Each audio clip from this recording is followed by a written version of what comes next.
시간 함께 은혜 나누실 말씀은 누가복음 22장 14절에서 23절 말씀입니다. 누가복음 22장 14절에서 23절 말씀입니다.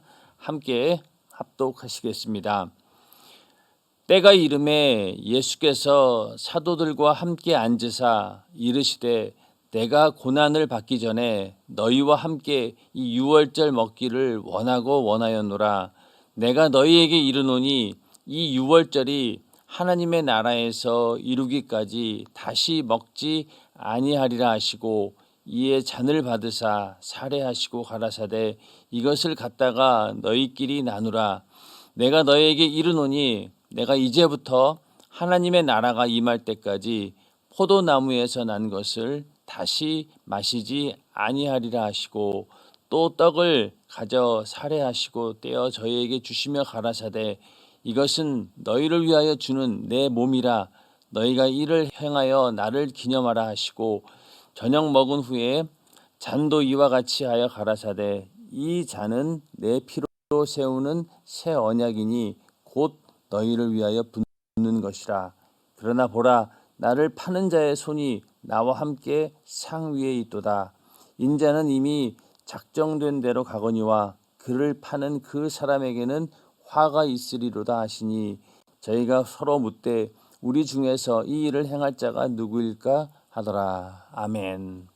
오늘은 누가복음 22장 14절부터 23절의 말씀을 중심으로 내 피로 세우는 새 언약이라는 제목으로 함께 은혜를 나누고자 합니다. 이제 오늘 말씀은 예수님께서 제자들과 마지막 만찬을 하는 그런 장면입니다. 이 제자들과 함께 나누었던 만찬의 때가 있었던 때가 요일로 따지면은 목요일쯤이었으니까 이제 내일이면은 예수님께서 또 고난 당하시고 또 십자가에 달려 죽으시는 그런 이제 때를 거의 이제 때가 임박했고 그 전에 바로 예수님께서는 제자들과 함께 최후의 만찬을 하게 됩니다. 그러면서 거기서 지금 오늘날 우리가 교회에서 행하고 있는 주의 만찬이죠. 주의 만찬이 시작이 되는 그런 시간이기도 합니다. 언약이라고 하는 것은 항상 그 모든 성경 가운데서 굉장히 중요한 부분을 차지합니다. 하나님께서 우리 인간과 상대하실 때는 언제든지 이렇게 언약이라고 하는 것을 통해서 서로 이렇게 교제를 하고 또 그 가운데서 우리 인간과 언약을 통해서 또 약속하시고 또 하나님께서는 그 약속하신 것을 행하시는 그런 분이십니다. 그래서 그 언약이라고 하는 것은 뭐 구약 신약 이렇게 말하는 것도 전부 다 그 약자라고 하는 그 단어 속에 언약이라는 말들이 포함되어 있는 것이죠. 그래서 처음에 하나님께서 우리 인간에게 주셨던 언약은 이 말을 통해서 전승되어지는 그런 언약이었습니다. 아브라함, 또 이삭, 야곱 이렇게 해서 이스라엘이라고 하는 그런 민족이 생기기 전, 그 전까지는 이렇게 말을 통해서 구전이 되어진다고 하죠. 구전되는 그런 언약. 그렇게 해서 하나님께서는 언약을 우리 인간들에게 주셨고 그러다가 이제 그 출애굽 이후로 이스라엘 백성들이 이제 애굽에서 나오게 되면서 그때부터 이제 구두로 이렇게 전승이 되던 언약이 돌판에 새겨진 문자로 바뀌게 되죠. 그래서 문서화됩니다. 이제는 말로 전해지는 것이 아니라 이렇게 명문화되어 가지고 문자로 이렇게 바뀌면서 돌판에 새겨진 하나님의 그 계명, 십계명이 돌판에 새겨지고 그것을 모세에게 주고 또 그 십계명의 내용들을 이스라엘 백성들에게 공식적으로 선포함으로써 하나님과 이스라엘 백성의 관계가 이제는 이렇게 돌판에 새겨진 문자로 기록된 그 언약을 이제 언약을 서로 맺게 되는 그런 장면들이 나오게 됩니다. 그 다음에는 이제 그 언약이 어떻게 되느냐? 그 이후로는 이제 마음에 새겨진다, 신비에 새겨진다라고 해서 그 포로 시대 이후에 많은 그 선지자들을 통해서 이제 하나님의 언약이 마음에 새겨진 법을 통해서 전승될 것이다. 이렇게 예언을 하게 됩니다. 그 예언이 언제 이루어졌느냐? 바로 예수 그리스도의 고난과 또 죽음, 그 부활로 인해서 그 모든 예언들이 이루어지게 됩니다. 그래서 오늘날 우리는 하나님의 그 언약을 어디에 새긴 자냐면 바로 우리의 신비 안에 새긴 자들입니다. 우리의 마음에 새긴 자들이죠. 그 마음에 새기는데 그 하나님의 언약이 우리 안에 이루어졌음을 확증할 수 있는 것이 바로 성령께서 우리에게 임하시고 우리 안에 거하시면서 그 약속의 말씀이 우리 심령 가운데 거하게 되는 것. 그래서 주님이 성령으로 우리와 함께 계시는 그런 상황. 그러면서 그 언약이 이렇게 완전하게 성취되는 것을 말합니다.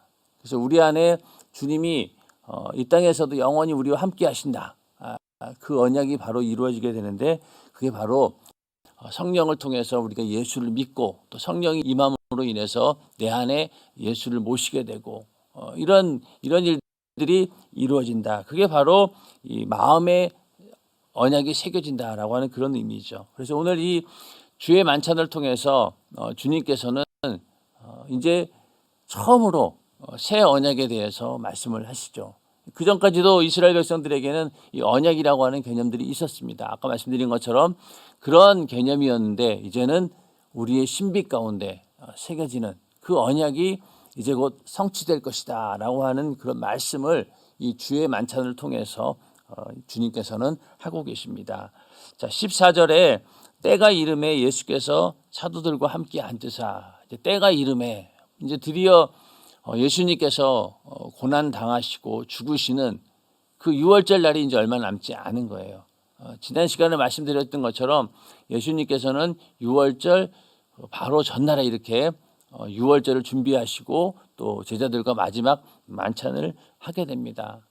그래서 그때 이 떡과 이 포도주는 있었지만은 고기는 없었다. 양고기는 없었다. 그래서 실제로 예수님께서 6월절 날 십자가에 달려 살을 찢고 피 흘려 죽으심으로 인해서 어린 양으로 오신 예수 그리스도, 그래서 인류를 위해서 대신 죽으시는 그런 속죄의 제물, 어린 양이 되셔서 속죄의 제물이 되는 6월절 날 모든 이스라엘 백성들이 애굽에서 나온 것에 감사하면서 그것을 기억하고 하나님의 구원이 우리 민족에게 어떻게 이루어졌는지를 다시 한번 생각하면서 양고기를 먹고 또 쓴나물을 먹는 그런 장면들이 나오는데 그 바로 6월절에 양을 대신하는 예수님의 십자가의 고난의 사건을 예견하기 위해서 제자들과의 만찬에는 양고기가 없었습니다. 6월절의 진정한 주인이 누구고 그 6월절의 완성이 바로 어디에서 이루어지느냐, 예수 그리스도의 십자가의 사건을 통해서 이루어지게 될 것이다. 그러므로 이제 과거의 6월절은 이제는 지나가는 것이고 이제 정말로 진정한 6월절, 우리 인류를 구원하는, 그것도 애굽에서 종살이에서 구하는 것이 아니라 영원한 그 지옥의 형벌에서 우리를 구원해 주시는 그런 예수 그리스도, 그분이 바로 피를 흘려 죽으심으로 인해서 우리를 구원해 주실 것이다. 그것이 바로 진정한 6월절의 완성이다라는 것을 보여주기 위해서 이렇게 예수님께서는 6월절을 준비하셨고 또 그 바로 6월절 전에 제자들과 함께 주의 만찬을 함께 하셨습니다. 그때가 이르렀다는 거죠. 그래서 예수께서 사도들과 함께 앉으사, 이 누가는 이게 제자라는 말을 쓰기보다는 사도라는 말을 씁니다. 그래서 자주 말씀드리지만은 이 누가는 누가복음과 함께 사도행전을 기록한 사람입니다. 그래서 제자들과 사도를 거의 같이 보는, 그래서 제자들아, 마태와 이렇게 마가복음에서는 제자라고 기록했는데 이 누가는 이렇게 사도라고 이렇게 표현할 때가 많았습니다. 여기서도 마찬가지로 사도들과 함께 앉으사 이르시되 내가 고난을 받기 전에 너희와 함께 이 6월절 먹기를 원하였노라. 주님께서 내가 고난 받기 전에 너희와 함께 이 6월절 만찬 먹기를 원했다는 겁니다. 이 자리를 간절히 원하고 원했다는 것입니다. 왜 그랬을까요? 먼저는 예수님께서 이제 고난 당하시고 죽으시기 때문에 제자들과 마지막 이제 만찬을 나누면서 교제하기를 원하셨던 거죠. 아무리 하나님의 아들이고 또 주님께서 계획하신 그 일들이 그 이후로 펼쳐지는 일들이긴 하지만은 그러나 제자들과 3년 반 동안 함께 있었기 때문에 그들과 이별할 때 이런 만찬을 통해서 그들과 함께 이별의 교제를 나누기를 원하셨고 또 한 가지는 이 예수님의 어떤 구속 사역, 예수님께서 어떻게 인간을 구원하실까라고 하는 그 사역 입장에 봤을 때는 이 만찬이 중요하다. 여기에서 새 언약이 선포되어지고 내 살과 피를 마셔라라고 하는 그 나를 영원히 기념해야 된다라는 그런 말씀을 제자들에게 전하는 그런 시간이기 때문에 예수님께서는 이 날을 간절히 원하고 원했다는 것입니다. 그래서 그것을 준비하시고 또 이렇게 제자들과 함께 만찬을 하기 위해서 준비하시고 또 이렇게 그날을 간절히 원하셨다 이렇게 말씀하고 있죠. 그 다음에 내가 너희에게 이르노니 이 유월절이 하나님의 나라에서 이루기까지 다시 먹지 아니하리라 하시고 자 간절히 또 원하고 원하셨음에도 불구하고 이제는 이 유월절이 하나님 나라에서 이루기까지 다시 먹지 아니하리라 이렇게 말씀하셨습니다. 유월절이 하나님의 나라에서 이루어진다. 그 얘기는 처음에 말씀드린 예수님께서 바로 이 유월절의 완성이시기 때문에 바로 이 유월절의 완성은 어디에 이루어지느냐. 사실 우리 구원의 완성도 이 땅에서 우리가 예수를 믿고 영접함으로써 또 우리 안에 성령이 임하시고 또 성령으로 거듭남으로써 우리의 구원이 이루어지고 확증되어지지만은 진정한 우리 구원의 완성은 어디에서 이루어집니까? 바로 하나님 나라에서 이루어지는 겁니다. 이 땅에 하나님의 나라가 임하고 또 우리 안에 하나님의 나라가 임했지만은 그러나 진정한 최고의 하나님의 그 나라가 임했다라고 하는 것은 구원의 완성은 바로 천국에서 하나님 나라에서 이루어지는 것이죠. 그래서 유월절도 마찬가지로 하나님의 나라에서 이루어지는 것이 그것이 온전한 것이죠. 그래서 먼저는 이렇게 이 유월절이 하나님의 나라에서 이루기까지 다시 먹지 아니하리라 이렇게 말씀하신 것은 먼저는 예수님께서 죽으시게 될 것이다 라고 하는 그 죽음을 먼저 암시하고 있죠. 그가 곧 이제 내가 곧 죽게 될 것이다 라는 얘기를 먼저 하고 있는 것이고 그리고 이것이 결국은 유월절 만찬의 완성이다. 그리고 궁극적으로는 하나님의 나라에서 이 유월절이 완성된다. 이것은 바로 예수님께서 재림하시게 되면서 그 이후로 성도들이 참여하게 되는 어린 양의 혼인잔치까지 거기에서 이 유월절 이 만찬이 완성되어진다라는 것을 예수님께서는 말씀하고 계신 겁니다. 그 다음에 17절에 가서요. 이에 잔을 받으사 살해하시고 가라사대 이것을 갖다가 너희끼리 나누라. 유월절 이제 만찬에서는 먼저는 그 처음에 그 포도주를 마시고 그 다음에 기도를 하고 그리고 또 이제 음식을 먹습니다.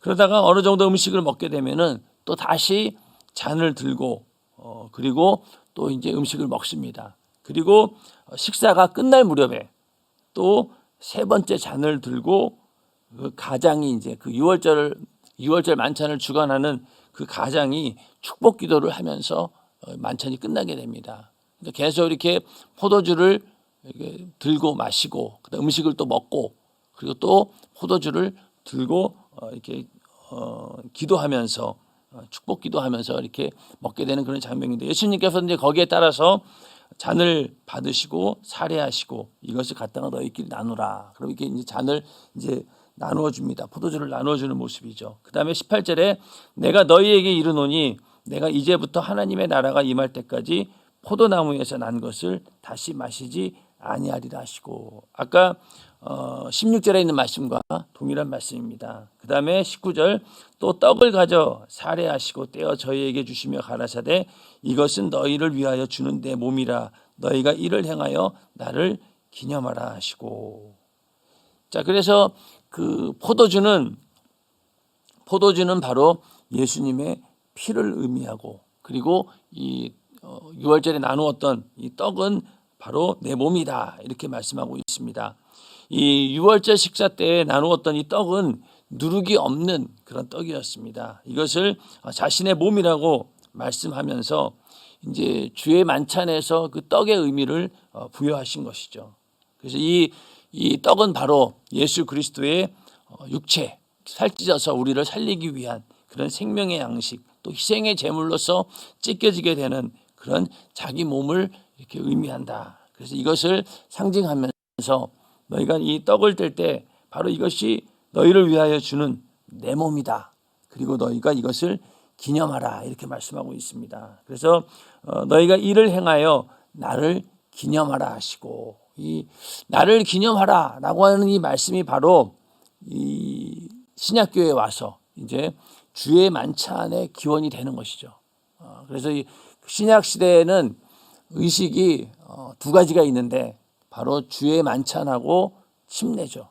침례하고 주의 만찬, 이 두 가지밖에 없습니다. 그 가운데서 주의 만찬의 기원이 어디에서 되었느냐? 바로 예수님께서 나를 기념하라, 떡을 떼면서 이 떡을 가지고 너희가 나를 기념하라 이렇게 말씀하셨기 때문에 오늘날까지도 이 명령대로 우리는 주의 만찬을 거행하면서 거기서 떡을 먹으면서 이게 바로 예수의 살과 피가, 떡과 이제 우리가 그 포도주는 아니죠. 요즘에는 포도즙과 즙을 이렇게 먹으면서 예수님의 살과 피를 내가 후회하고 있다. 이것이 바로 나의 영원한 신령한 생명이다.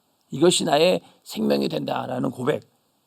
또 그리고 침례와 같이 내가 그리스도와 연합이 되었다. 한 몸 하나가 되었다라는 것을 고백하는 것이 바로 이 주의 만찬이죠.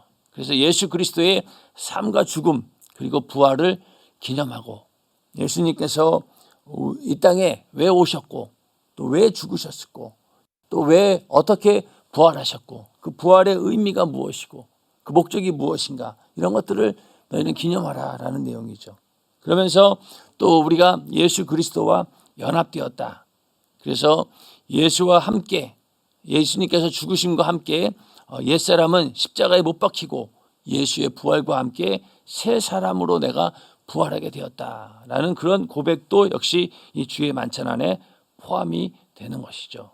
그리고 또 아까 말씀드린 것처럼 이 예수님의 재림으로 인해서 완성되는 그 하나님 나라에 들어갈 때 그 성도들이 참여하게 되는 어린 양의 혼인잔치, 그것을 우리가 사모하고 또 소망하면서, 이제 이 땅에서 이 주의 만찬은 이런 형식으로 이루어지지만 그러나 진정한 하나님과의 이 만남, 하나님과의 만찬은 바로 이 예수님이 재림하신 이후 공중에서 이루어지는 그 혼인잔치에서 모두 다 참여하게 될 것이다. 이런 소망을 가지고 이 주의 만찬을 기념하라는 겁니다. 그래서 기념하라는 거죠. 그래서 이 고린도전서 11장 23절에서 26절에도 이 주의 만찬에 대한 얘기가 나옵니다. 내가 너희에게 전한 것은 주께 받은 것이니 곧 주 예수께서 잡히시던 밤에 떡을 가지사 축사하시고 떼어 가라사대 이것은 너희를 위하는 내 몸이니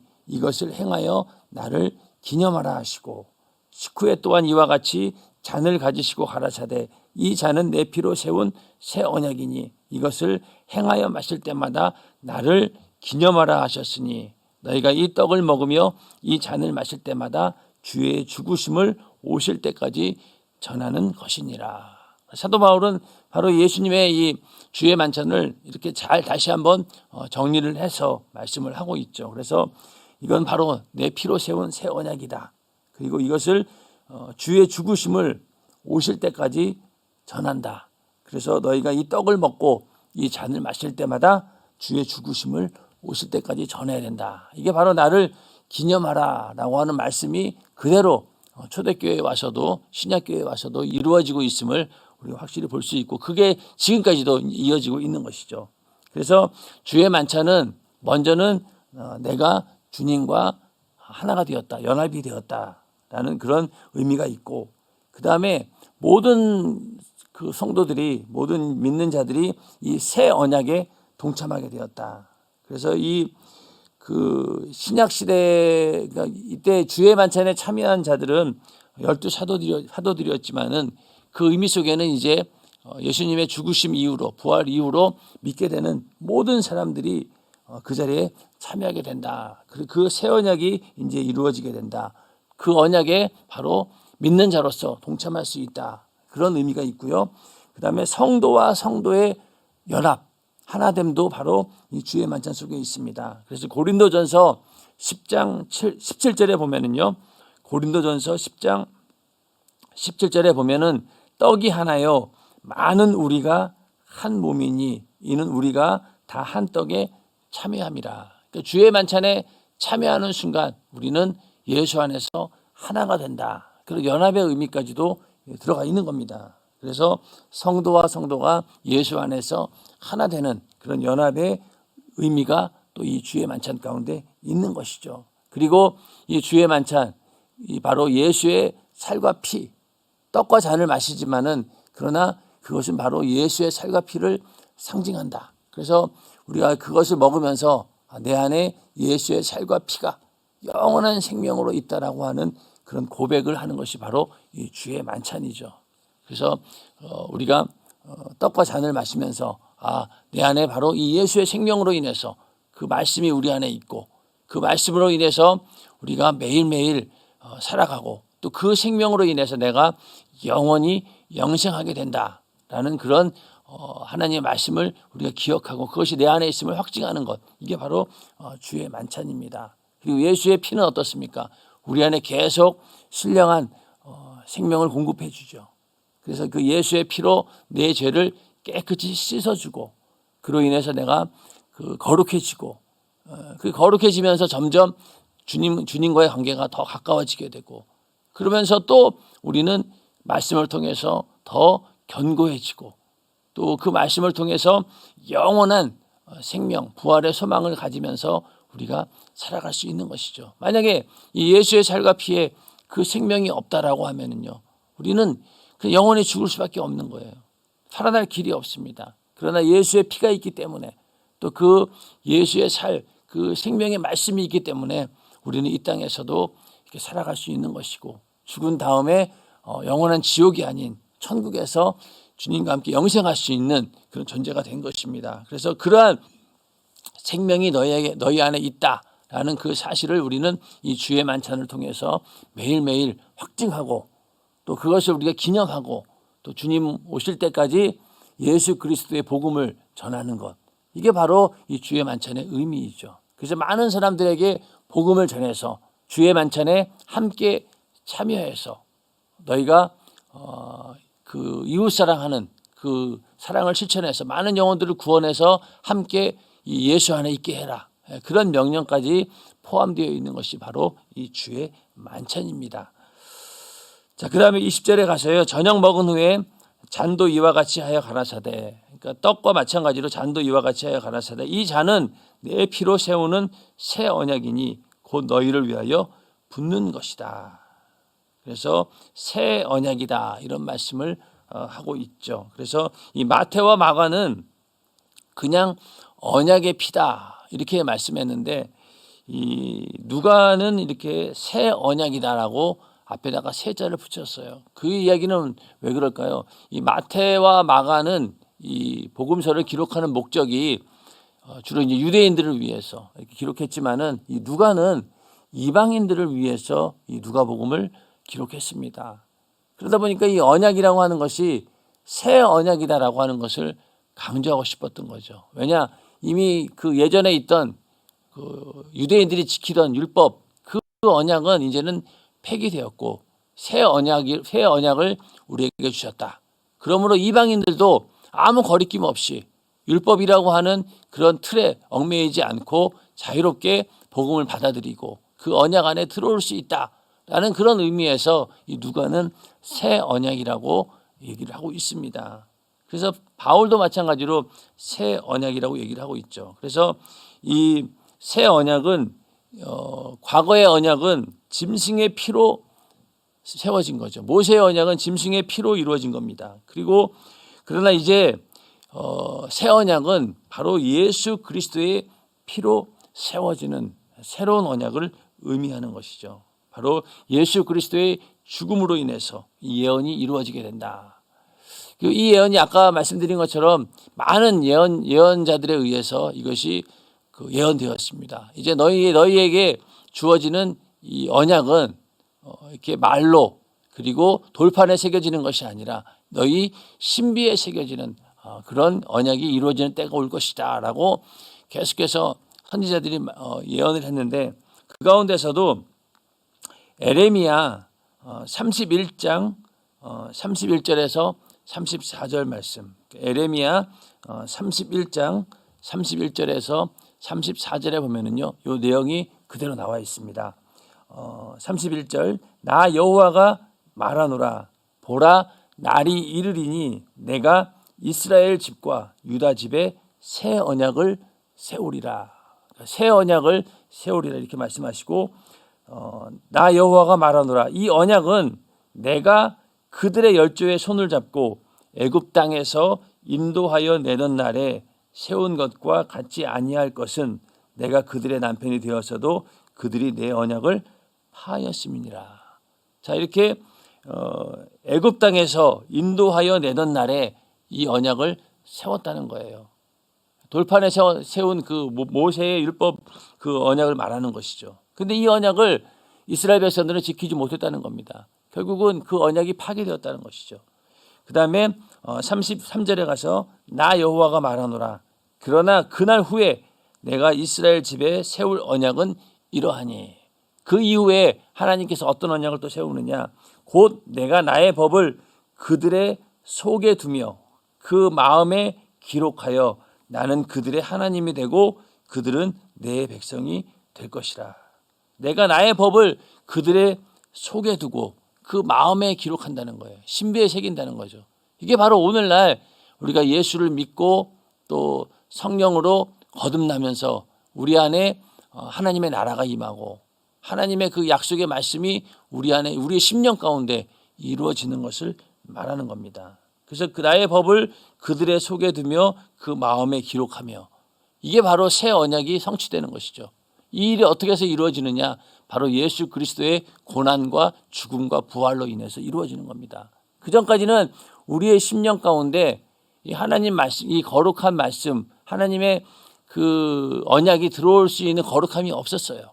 그러나 예수님께서 대신 십자가에 피 흘려 죽으심으로 인해서 내 죄를 담당하시고 이제 그 죄가 없어졌기 때문에 우리가 거룩해진 거예요. 그래서 그 안에 우리 안에 주님께서 거하시는, 성령으로 거하실 수 있는 거룩한 성전이 되는 겁니다. 그래서 거기에 바로 그렇게 거룩해진 신비의 이렇게 언약을, 새 언약을 새긴다는 것이죠. 그래서 34절에 그들이 다시는 각기 이웃과 형제를 가리켜 이르기를 너는 여호와를 알라 하지 아니하리니 이는 작은 자로부터 큰 자까지 다 나를 알미니라. 내가 그들의 죄악을 사하고 다시는 그 죄를 기억지 아니하리라. 여호와의 말이니라. 그래서 그 전까지는 하나님을 안다라고 했지만은 그 아는 것이 굉장히 제한적이었던 거예요. 그리고 이 언약이 그 당시 구약의 언약을 받았던 사람들은 아주 극소수의 선택된 민족에게만 주어지는 것이었습니다. 그러나 이 새 언약은 모든 자들에게 주어지는 것이다. 그래서 작은 자로부터 큰 자까지 다 나를 알게 될 것이다. 예수를 믿고 알게 된다. 그 체험적으로 경험한다는 거죠. 바로 성령으로 예수를 알게 되고 또 성령이 임함으로 인해서 예수의 생명이 내 안에 들어오게 되고 주님과 함께하는 그런 하나님을 아는 것이 그냥 그대로 실제적인 체험으로 이루어지는 그런 때가 오게 될 것이다. 그래서 그때는 모든 믿는 자들이 이제 내가 하나님을 안다라고 얘기할 수 있다는 거죠. 이 약속의 말씀이 바로 이루어진 것, 이게 바로 예수 그리스도의 십자가의 고난과 죽음과 부활로 이 언약이 이루어진 거예요. 그래서 이제는 우리는 하나님의 그 새 언약이 어디 안에 있는 겁니까? 바로 내 심령 가운데 우리의 신비에 새겨져 있다는 얘기죠. 그러니까 이거는 누구도 빼앗아갈 수도 없어요. 깨트릴 수도 없습니다. 내가 그것을 끝까지 믿음으로 간직만 하면은 어느 누구도 그것을 빼앗아갈 수 없는 약속의 말씀이죠. 그리고 이 말씀이 우리 안에 신비 가운데 이루어졌기 때문에 더 견고하고 흔들리지 않죠.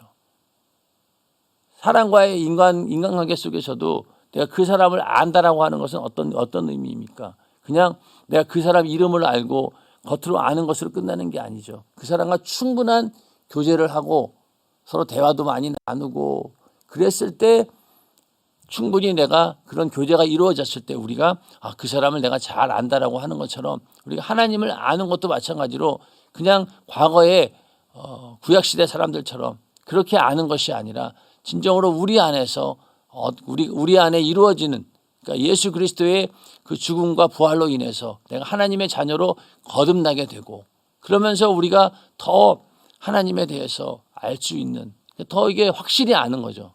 체험적으로 아는 겁니다. 거듭난다라고 하잖아요. 그래서 거듭난다라고 하는 것은 체험적으로 우리가 하나님과의 관계가 부모와 자녀의 관계가 된다. 확실한 그런 체험 속에서 이루어지는 관계. 그러니까 그게 바로 우리 안에 그 언약의 말씀이, 언약이 내 안에 신비에 이루어지는 그것을 말하는 겁니다. 그래서 이 모세의 언약과 또 새 언약의 차이점은 뭐냐? 먼저는 이 모세의 율법은 돌판에 새겨진 거죠. 그러나 이제는 어디에 새겨졌습니까? 우리의 신비에 새겨진 이제는 생명의 성령의 법이라는 거죠. 모세의 율법을 대신하는 것이 바로 무엇입니까? 바로 생명의 성령의 법이 우리 안에 이루어지는 것이죠. 그 다음에 이 모세의 언약은 하나님과 또 이스라엘 백성에 관해서 이루어진 법입니다. 그러나 이 새 언약은 모든 믿는 자들, 그들에게 이루어지는 바로 언약이죠. 그리고 모세의 언약은 짐승의 피로 세운 것이라고 한다고 하면은 이 새 언약은 바로 하나님의 아들 예수 그리스도의 피로 세운 언약입니다. 그리고 모세의 언약은 율법을 행해야 되는 거예요. 지켜야 됩니다. 그러나 이 새 언약에서는 어떻습니까? 우리가 그 율법을 통해서 말씀을 깨닫고 그 말씀대로 우리가 살려고 해도 되지 않아요. 그래서 그런 연약한 부분에 대해서 우리가 믿음을 가지고 나는 이렇게 할 수 없지만은 그러나 하나님께서 함께 하시면은 그 모든 하나님 말씀대로 살 수 있다. 그러기 위해서 우리에게 성령을 주셨죠. 그래서 믿음으로 우리가 구원을 받게 된다라고 하는 것이 바로 새 언약입니다. 그러니까 율법을 행하는 것이 완전하게 행하는 것이 불가능하다는 것을 하나님께서 아시고 우리에게 그 율법이 할 수 없는 그것을 할 수 있도록 우리에게 예수 그리스도의 죽음과 부활로 인해서 먼저는 우리의 죄를 사해 주심으로 인해서 율법의 정죄로부터 우리를 구원해 주신 거죠. 그리고 나서 성령을 보내주셔서 율법대로 행할 수 있는, 하나님 말씀대로 살아갈 수 있는 능력을 우리에게 주셨습니다. 그렇게 해서 우리가 이 땅에서 예수 믿고 구원받아서 그 구원을 끝까지 내가 유지하고 지킬 수 있도록 하나님께서 해주신 것이죠. 우리는 할 수 없어요. 그러나 하나님께서는 하실 수 있다는 겁니다. 그게 바로 새 언약을 가진 오늘날 믿는 자들이 가진 권세이고 능력입니다. 그래서 이 옛 언약은 이 새 언약의 이 그림자에 불과한 거예요. 하나의 예고편에 불과한 겁니다. 진정한 것은 바로 예수 그리스도의 고난과 죽음과 부활로 이루어진 새 언약이라는 거죠. 우리는 바로 그 새 언약을 소유한 자들입니다. 완전히 구약시대 사람들과는 차원이 다른 것이죠. 자, 그 다음에 21절에 가서요. 그러나 보라 나를 파는 자의 손이 나와 함께 상위에 있도다. 바로 예수를 배반하게 된 가룟 유다를 말하는 거죠. 여기서 중요한 건 뭐냐면은 나를 파는 자의 손이 나와 함께 상위에 있도다. 결국은 이 주의 만찬에 가룟 유다도 있었다는 거예요. 그래서 오늘날 우리가 주의 만찬에 참여하는 그 자리에도 완벽하게 모든 믿는 자들이 모일 수는 없어요. 그 가운데도 분명히 이 가룟 유다와 같은 사람이 있다는 겁니다. 그게 바로 나일 수도 있는 거예요.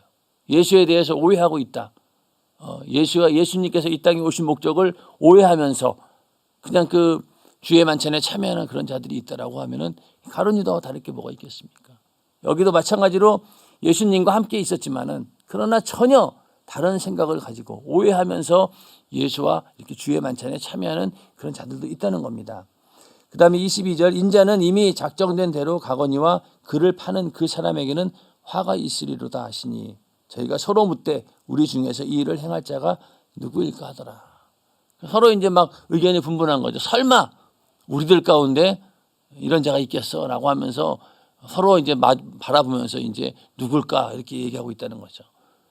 자, 오늘은 그 예수님께서 제자들과 나누었던 마지막 만찬, 이것이 곧 나중에 예수님께서 부활하신 이후에 초대교회 신약교회에서 이제는 주의 만찬의 의식으로 정하게 되고 그것을 기념하라, 나를 기념하라고 하는 그 말씀을 이루는 그런 바로 만찬, 최후의 만찬을 오늘 말씀을 통해서 우리는 공부해 보았습니다. 여기서 이제 주의 만찬이 어떤 의미를 갖고 있는가, 그것이 유월절과 어떤 연관이 있는가라는 것을 우리는 잘 이해하면서 우리 안에 바로 이 새 언약이 이루어졌다. 바로 예수 그리스도의 피로 그 언약이 이루어졌다라는 것을 다시 한번 분명히 인식을 하면서 이제 우리가 고난주간을 지났고 또 부활주의를 지냈습니다. 이제는 이제 성령 강림절이 남은 거죠.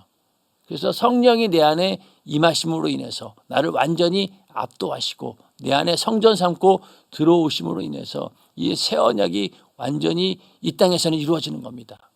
그 다음에 우리가 성령과 함께 주님과 함께 이 땅에서 그 믿음을 가지고 살다가 영원한 천국에 가서 우리는 주님의 신부로서 첫째 부활에 참여하게 되면은 그로 인해서 이 모든 언약이 완성이 되는 겁니다.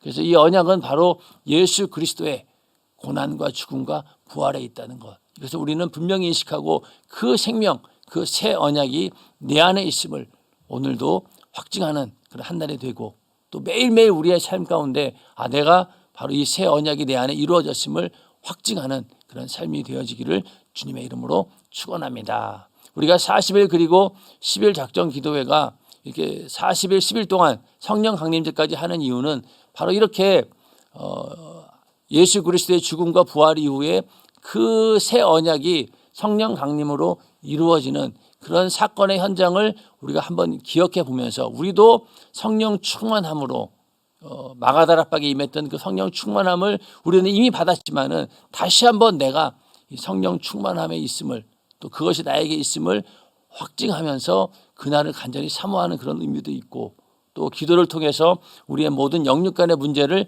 해결하기 위해서 이렇게 40일 그리고 10일 작정 기도회를 하나님께서 우리에게 주신 것입니다. 그래서 이번 기회에 이 기도하지 않으면 안 되는 그런 사람으로 만들어지는 역사가 우리 모두에 있기를 바라고 또 모든 영육 간의 문제가 해결되어지는 그런 40일 그리고 10일 작정 기도회가 되기를 주님의 이름으로 축원합니다. 시간 기도하겠습니다.